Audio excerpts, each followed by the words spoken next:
Let me get him a piece of paper. Anybody else need a sheet of paper? Yeah. You don't need some? Okay, so, if you don't get this right, don't let them judge you. We're doing the first 30 books of the Old Testament work. This will actually help you, if you memorize these, turn to the pages a lot quicker. What I'm going to do is learn 5 a week, so that I can learn, well, we're doing 6, but, you know, we're in, learn 5 or 6 a week, memorize those all week, and add 5 or 6 more the next week, and then you just keep stacking. I'll be like, you can do it.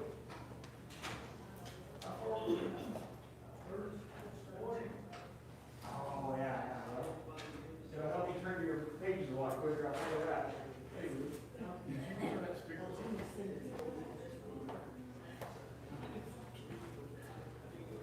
think it's on. I will break it back. Sophie may not have a father after this.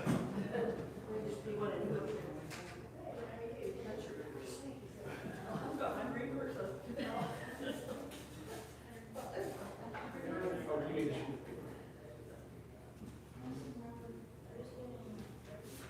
Yeah, that was only 39. That's brutal. There you go. All right, Emma. First 30 books. Yeah, that's the problem. Remember, no open book. Do not look at your Bibles. This is for your memorization. No cheating. No cheating in church. Yeah, no cheating in church.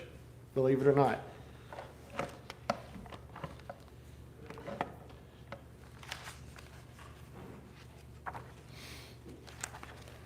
Okay.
All right, okay, Emma's still going, everybody's still going, okay. Who's not done? Raise your hand. Okay, a few more, all right, no rush. Take your time, but hurry.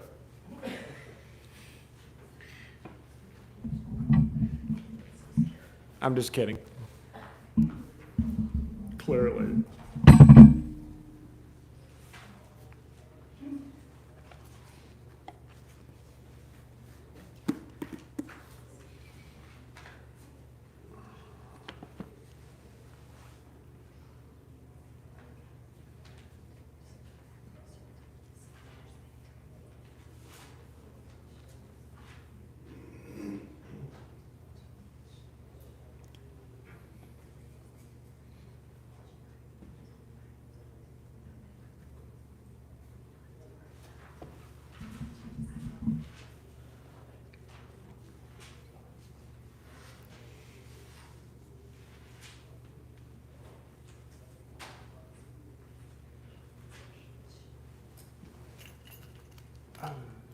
Can I get a quick volunteer to go downstairs and get him a book? I think we just have another book for, is it Mason or?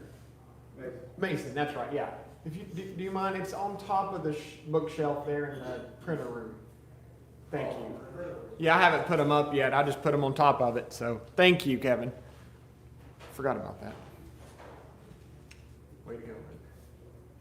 I failed. I decided I'm going to start the live stream after the test. People probably watching it.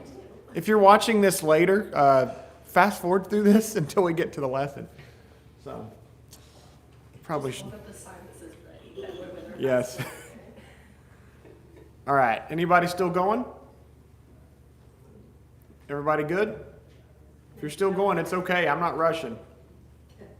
All right, we're good. I'm not Russian, I'm American.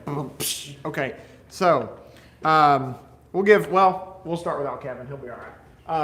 Did you turn the live stream on? Yes, it's been on. I'm going to start live streaming it after the test from now on. Okay, we are in lesson number 2, so if everybody's got their books with them, let's turn to page 30. I lied to you last week, and this week I'm not going to lie to you.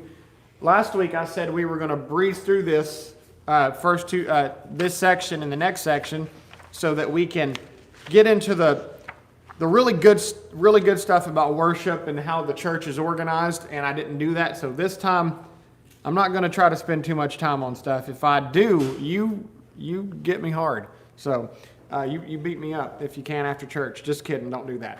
So we are in number 19 on page 30. For our newcomers, we've been talking about the Old Testament as a whole, some really important historical events that occurred during the time of the Old Testament that are really good for any Christian to know. And so last week we talked about the Babylonian exile, when Babylon came in and took away God's people, destroyed the temple because of sin. And so now we're moving into number 19, and I would like, if somebody could read to us Isaiah chapter 44:28. Another person, if they could read Isaiah 45:1.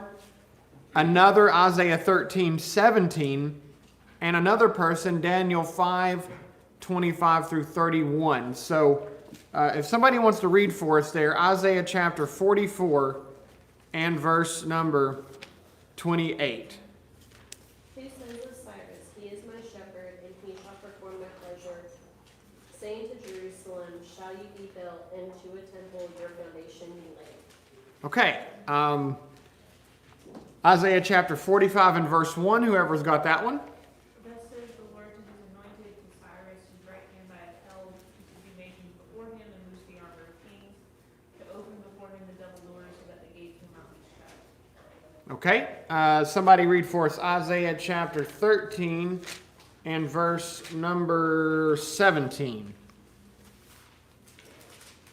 Actually, somebody get 13:1 and then 13:17, just to get what this is talking about. Isaiah 13:1 and then skip to verse 17. The oracle concerning Babylon is Isaiah, the new son of Amos. Behold, I am stirring up the Medes against them, who have no regard for silver and no delight in gold. Okay. So, the Medes against them. He's talking about Babylon because we see in verse 1 this is about Babylon. All right, the last one, if somebody could read Daniel chapter 5 and verses 25 through 31. Daniel 5, actually I'll get this one. Daniel 5, 25 through 31. It says, "Now this is the inscription that was written out. Mene, mene, tekel, upharsin." Probably said that completely wrong. "This is the interpretation of the message. Mene, God has numbered your kingdom and put an end to it. Tekel, you have been weighed on the scales and found deficient. Perez, your kingdom has been divided and given over to the Medes and Persian." If you want to know why the word Perez is there instead of tekel, upharsin, come to me later and we will look at that. "Then Belshazzar gave orders, and they clothed Daniel with purple and put a necklace of gold around his neck, and issued a proclamation concerning him that he now had authority as the third ruler in the kingdom. That same night Belshazzar the Chaldean, or a Babylonian, king was slain. So Darius the Mede received the kingdom at about the age of 62. Okay, with all of these texts in mind, what is our answer to number 19? After the captivities in the lands of Assyria and Babylon, who's our character here? Isaiah specifically mentioned him by name. Cyrus, very good. So number 19 is Cyrus. Ain't that cool that God, hundreds of years before Cyrus is even born, mentioned him by name and told the world what Cyrus was going to do? That's pretty neat, right? So Cyrus, he's known as the Great or the Persian. Darius was over the Medes. Cyrus was over the Great or the Persians, but they fused into one kingdom. And he allowed the people to go home to Israel after his defeat of Babylon. Okay, so the answer to number 19 is Cyrus. Let's move to number 20 now. When the people came home to the land of Israel, let's see here. I'm going to look at which texts. Okay, we're not going to have time to read all of these texts. We'd have to be here for a long, long time just to get through all of these. So, and I'm sure you don't want to get through the book of Zechariah right now. You'd have a lot of questions. So, let's just see if anybody knows this. Does anybody know some of the people who helped get God's people out of Babylon and into Jerusalem once again? Does anybody know one of the characters, one of the Bible people? Starts with a Z, ends in Zerubbabel. Zerubbabel. So number 20, the first answer is Zerubbabel, Z-E-R-U. I'm going to make sure I spell this right. Oh boy. Get off my Bible. Okay, I've got marker on my Bible. Z-E-U-R-U-B-B-A-B-E-L. His name is Zerubbabel. He was one of the leaders, a governor of Judea. Really? Okay, listen here. I'm going to have to get used to getting marker all over me, probably. Then we have Joshua, the high priest. You don't have to put high priest there if you don't want to, but he was the high priest. This all occurred. So, Drew has the number 522 as the date, 522 BC. It's kind of hard to tell the exact date. Better range in mind. Yeah, so I think it might be better to put from 539 to 516 BC. It's kind of hard to tell the exact date. Drew has it right, basically sort of in the middle, but this is the range of when this occurs. It doesn't really tell us the exact date, unless there's a text somewhere else that does. The only time you know a date is if it says this happened in the third year of the reign of this king. So just take that with a grain of salt and maybe do your own study. But you don't have to know the exact date to go to heaven. So between 539 and 516. The next movement from Babylon, there's still more people to get out of Babylon. God had trouble getting them out of there. Not because of him, but we got Nehemiah. I'm going to move number 21 down here so we'll have some room. Nehemiah is our next one. In fact, he has a book named after him. Nehemiah. Oh, sorry. That's the next one. Scratch that. It's Ezra. Nehemiah is one of our answers, but that's not the chronological answer. So that's my fault. Ezra. This occurred in 457 BC, so several years later. Almost 100 years later. Ezra helps get some people out of Babylon into Jerusalem. And then our last one is, as I just said, Nehemiah.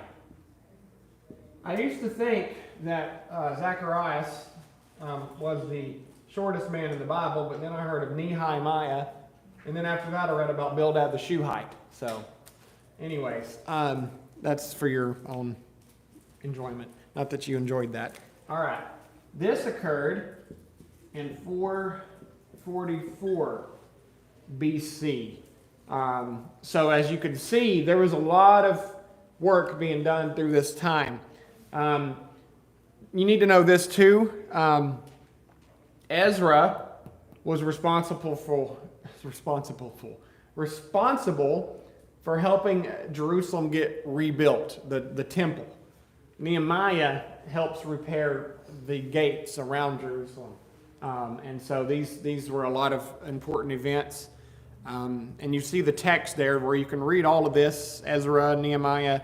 And then the prophets at that time. Does anybody know during those days who were the two prophets? There's two books named after them. Yes, Haggai. I love the book of Haggai. It is an awesome, I think, a good text for a good book about the work of the church. And then Zechariah.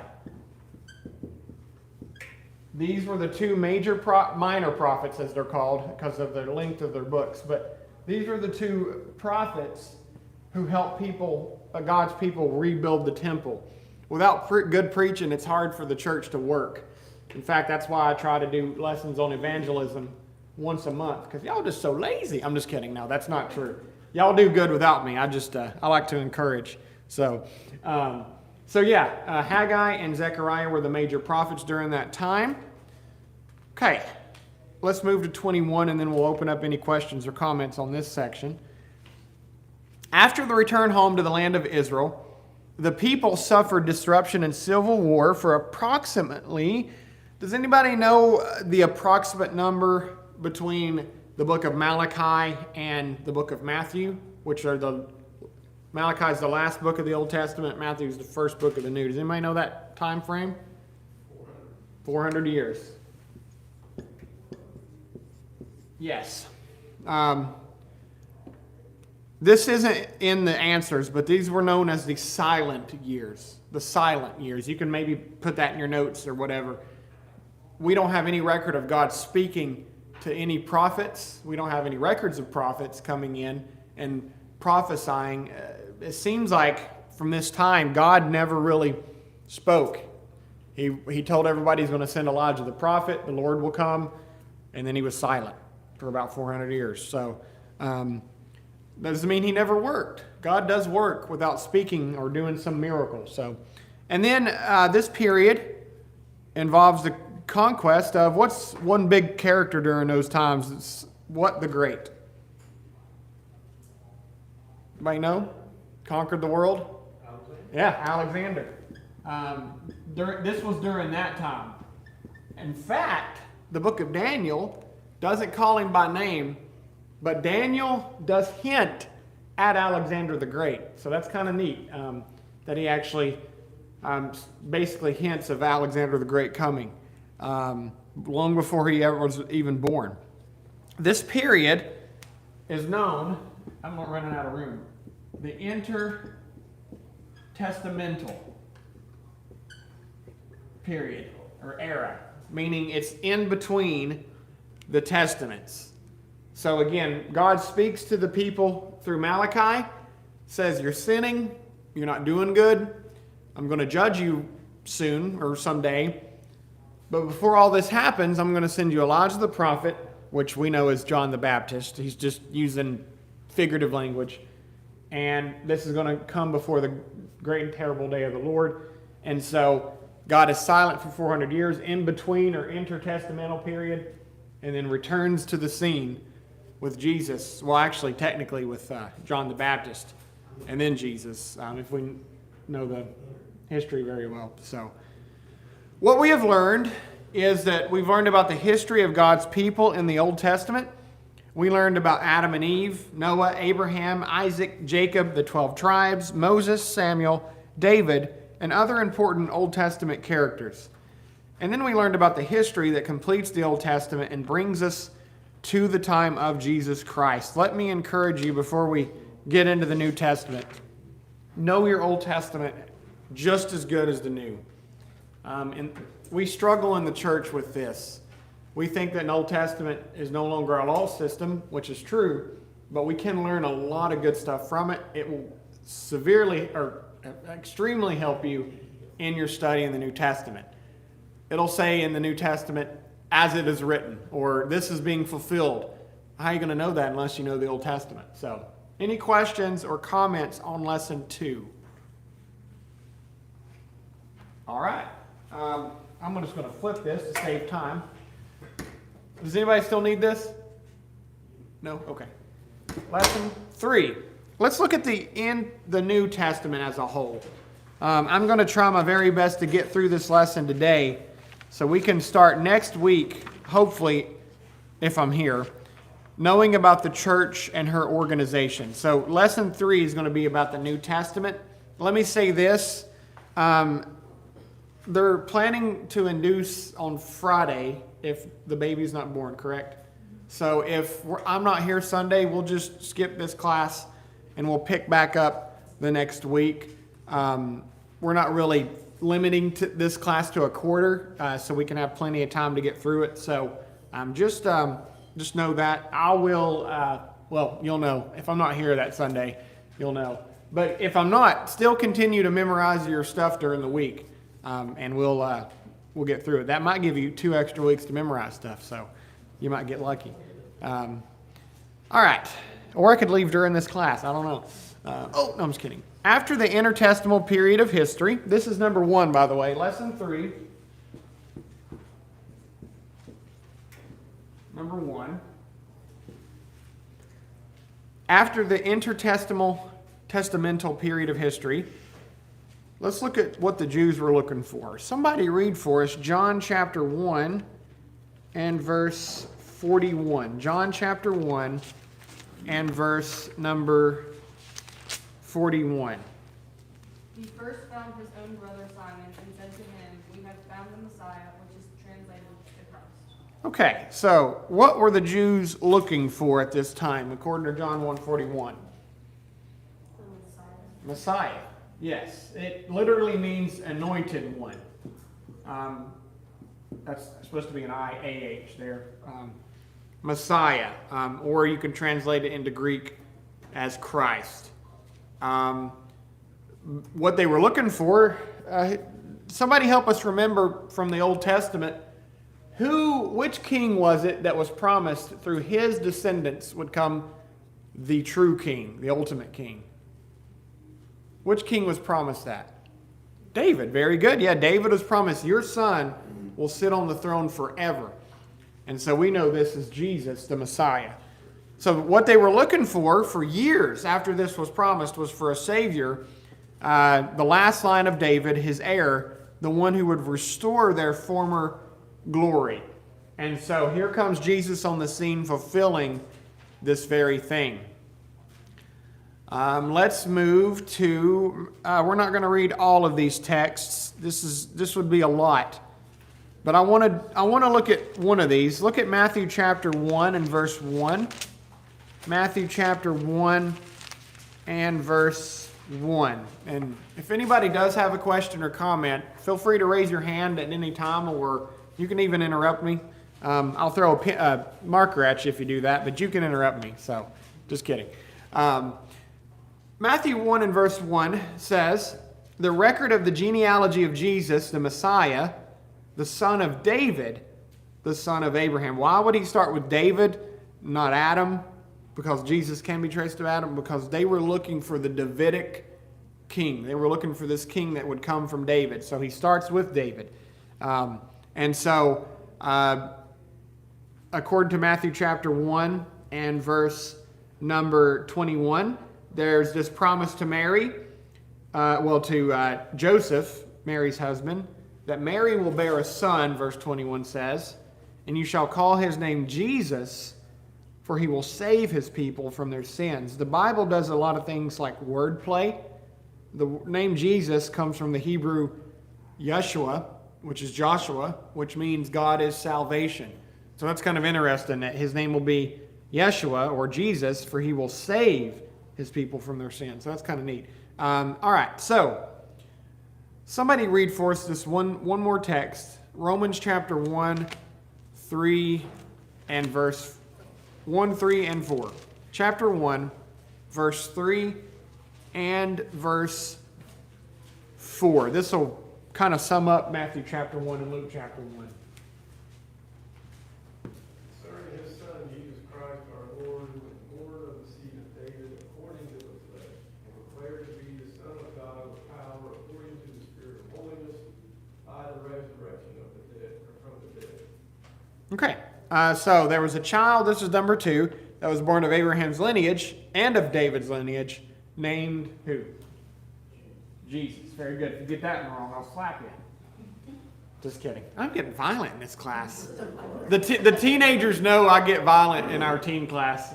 I don't mean it, so it's all figurative. I'll figuratively slap you. Okay. Yes, Jesus is his name. If you want to know, his name means salvation in the Hebrew and Greek. So, number 3. Somebody read for us, please. Well, we got 3 texts. If somebody can do Galatians 4 and verse 4, and then we'll read Matthew 1:21 and Luke 2:32. So, if somebody wants to read that first one for us, Galatians chapter 4 and verse number 4. But when the,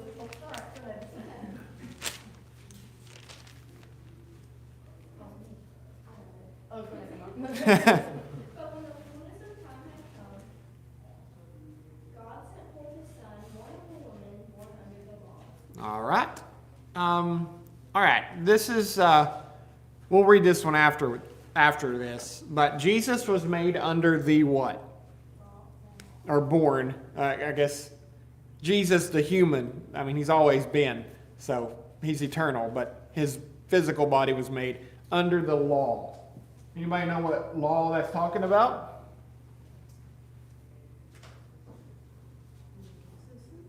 Huh? Moses? Yeah. It's the law. Yeah, the law of Moses. Jesus was born, technically, most of the book of Matthew, Mark, Luke, and John are technically Old Testament books, meaning they fall during the law of the Old Testament and the time of the Old Testament. They're called the New Testament, and they're a part of the New Testament because Jesus brings about a new law at the end of that time, during his resurrection, after his resurrection or death. So they are New Testament books technically, but the timeline falls under the law of Moses. Jesus had to live under the law of Moses during that time. So yes, very good. He was made under the law, which means that he was a Jew. And so he was destined to actually save his people, the Jews. Somebody read Matthew 1:21, and somebody else please read Luke 2 and verse number 32. Whoever's got Matthew 1:21, if you'll read that for us, please.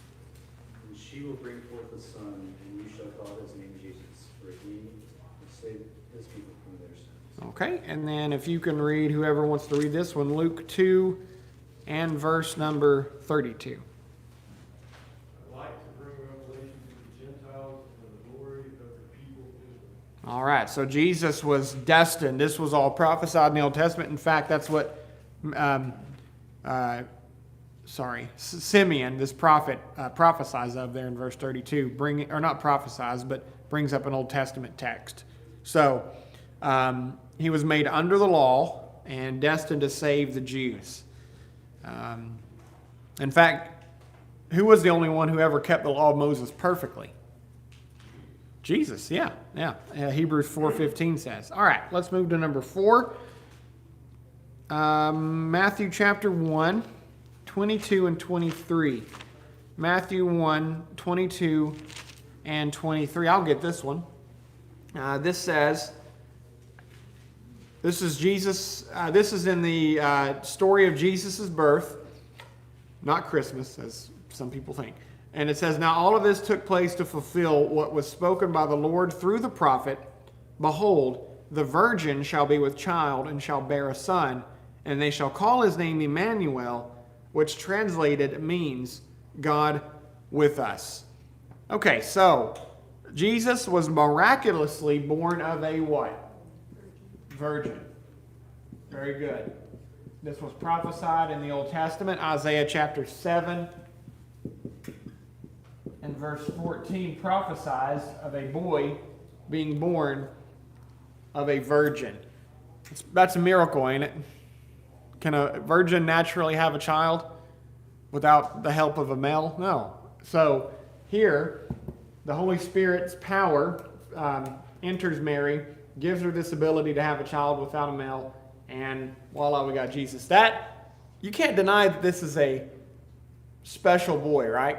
You can't deny that. So that's Isaiah 7:14. All right, number 5. Let's look at Matthew 13, 10 through 17.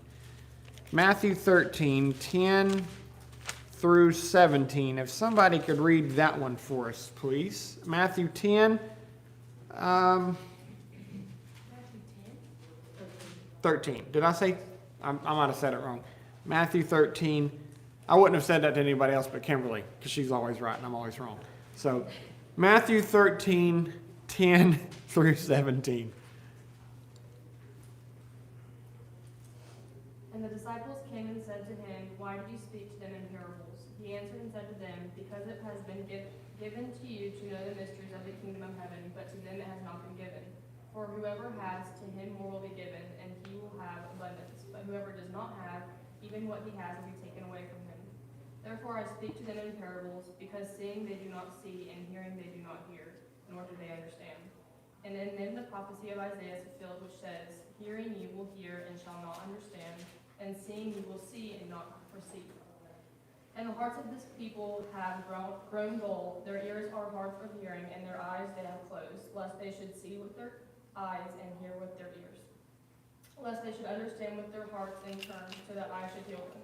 But blessed are your eyes, for they see, and your ears, for they hear.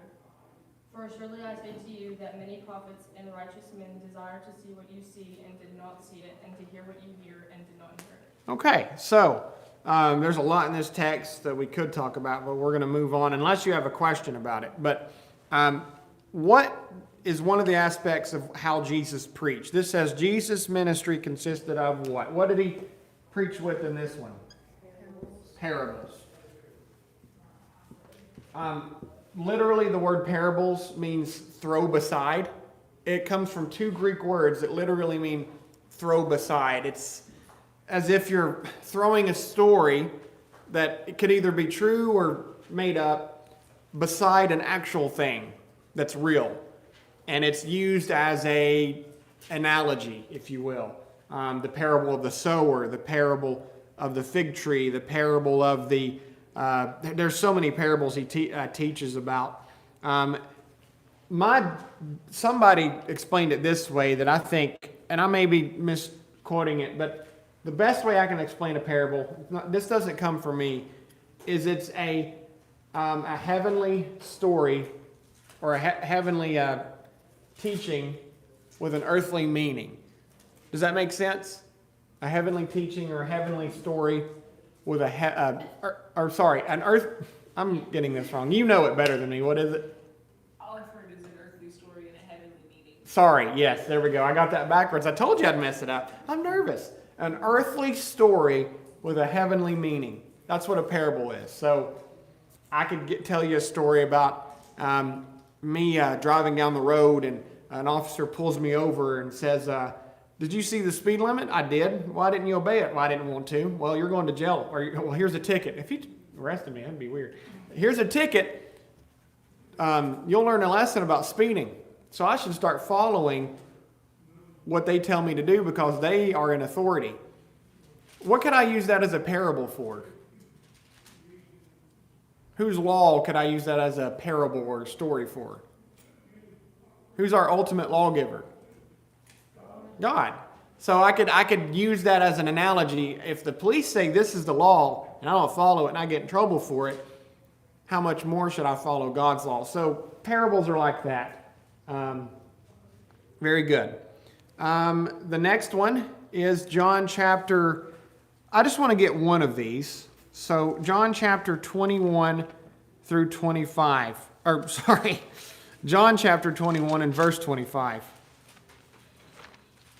John chapter 21 and verse number 25. This one actually doesn't tell you the word we're looking for. So let's get John 20, 30 and 31. Somebody read that for us, please. John 20, 30 and 31. And truly Jesus did many other signs in the presence of his disciples, which are not written in this book, but these are written that you may believe that Jesus is the Christ, the Son of God, and that believing you may have life in his name. All right, so what is it that Jesus did in this case? What did he perform? Miracles. Yeah, it has the word signs, but miracles is a more understandable word for us. Miracles. That's how he confirmed that he was the Son of God. That's how anybody would confirm back then that they were from God. All right, our last one in number 5. Oh, I have number 6. That's not number 6. Excuse me. I got them mixed up. All right, parables, miracles. And Matthew chapter 5 and verse 7 is known as the blank on the mount. Sermon. All right. So, sermons. So Jesus would give us stories, earthly stories, but have a heavenly meaning behind it, known as parables. He would also preach straightforward sermons about better living and rebuking and correction and all that. And to confirm that all of this needs to be listened to, what did he do to back that up? Perform miracles. Yeah, if a man can perform miracles and it's undeniable, you should probably listen to what this guy has to say.